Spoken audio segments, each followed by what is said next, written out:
I'd like to congratulate President Trump on removing communist dictator Nicolas Maduro in Venezuela and make him a strong recommendation, strong, sincere recommendation from a Canadian.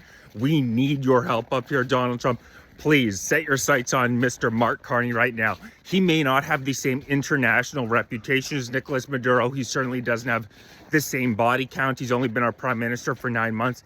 But this man is a communist through and through. This man, after the Freedom Convoy, called everyone who attended a seditionist or an insurrectionist and agreed with freezing the bank accounts of Canadians who had donated $5, $10 to the convoy. He coerced Canada's 5 central banks, our 5 major banks, were all not forced, they worked with the government. Our major banks in Canada, Mark Carney, who spent his entire career in the banking sector, Brookfield Asset Management, working for the elites at the WF Davos. This man worked with the banks to get information of Canadians who had donated $5, Canadians struggling to pay their rent, who wanted to support the convoy. And regardless of whether you agree with the convoy or not, I personally do, but regardless, even if you don't agree with them protesting against vaccine mandates and not losing your job if you didn't get the fucking vaccine, the idea that these people would have their bank accounts frozen, essentially their life stolen from them for a $10 donation. There's absolutely nobody who claims to be a proponent of the free world who can stand for that. And what did Mark Carney do? Mark Carney called everybody who showed up a seditionist or an insurrectionist. And Donald, just so you're aware as well, we've had these pro-Hamas hate rallies going on in Canada for 3 years, and the government provides them with a police escort. So if you're with the Freedom Convoy, you're a seditionist or an insurrectionist. But if you're rolling fake body bags on a Canadian street, chanting "Death to the West," burning a Canadian flag, you get a police escort in modern day Canada. We really are going down the road of communism. We really are. We saw Carney's authoritarian streak after the Freedom Convoy. Now he is trying to pass the most extreme anti-free speech laws we've ever seen in the Western world. More extreme than what we see in the UK. Bill C8, Bill C9. Bill C8 gives the government the ability to lock you up for life if they convict you of so-called hate speech. And we all know with liberals, communists, all that means is speech that they hate. Bill C9 gives the federal government the ability to unilaterally cut your internet service. Unilaterally cut your internet service if they don't like what you're posting. I kid you not. This is modern day Canada. And Carney, who cheered on Canadian banks passing on private citizens' information after the Freedom Convoy, that Mark Carney is now going to introduce the exact same as what we're seeing in Britain. Macron, Starmer, Carney, they're all of the same stripe. They're all stooges for the WF Davos. And what Carney's going to implement in 2026, digital IDs, central digital banking currencies, and this is what all these commies want to do. More and more control. It's all about control with these freaks. They want so much control over your life. How much meat you're allowed to consume. Meanwhile, Carney already has 100 years worth of the average Canadian's carbon emissions in his first week as prime minister, and they have the audacity to virtue signal, but they want control over how much meat you're allowed to eat, how much fuel you're allowed to use on your car in the name of so-called net zero. It's an absolute joke. Meanwhile, it would also be beneficial to us because now that Venezuela has been attacked, Canada's screwed in terms of oil.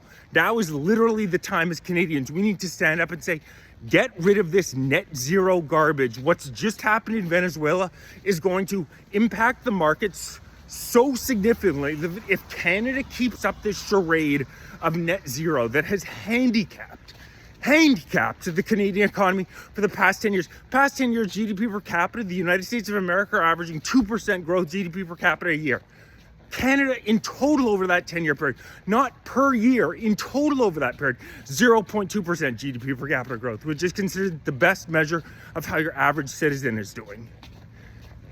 So if particularly in lieu of what's happened in Venezuela with Maduro being removed, this net zero junk is going to lead to Canada. When you combine the net zero junk with the fact that an insane 26.4% of the Canadian population is first generation, this is an unprecedented spike in people coming into the country, and it's basic supply and demand.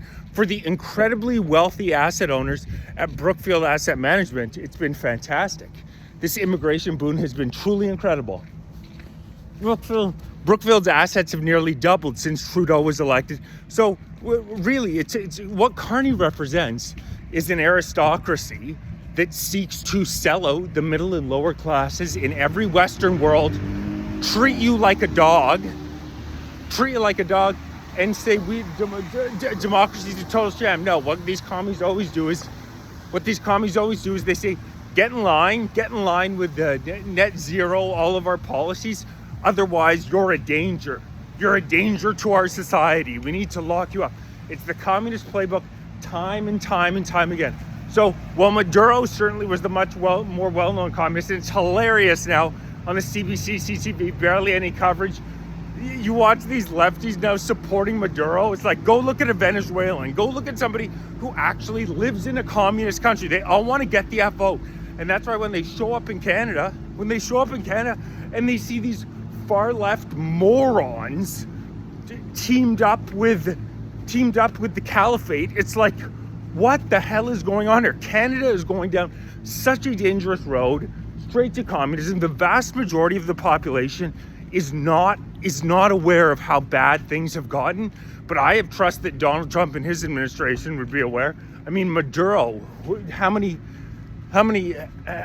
deaths are on his hands? And like I said, Canada is quickly slipping into, I would say, rather than quickly going down an elevator, I'd actually say it's like a frog in a pot. More and more laws, more and more infringements on your everyday rights. A new speech law here, a new speech law there.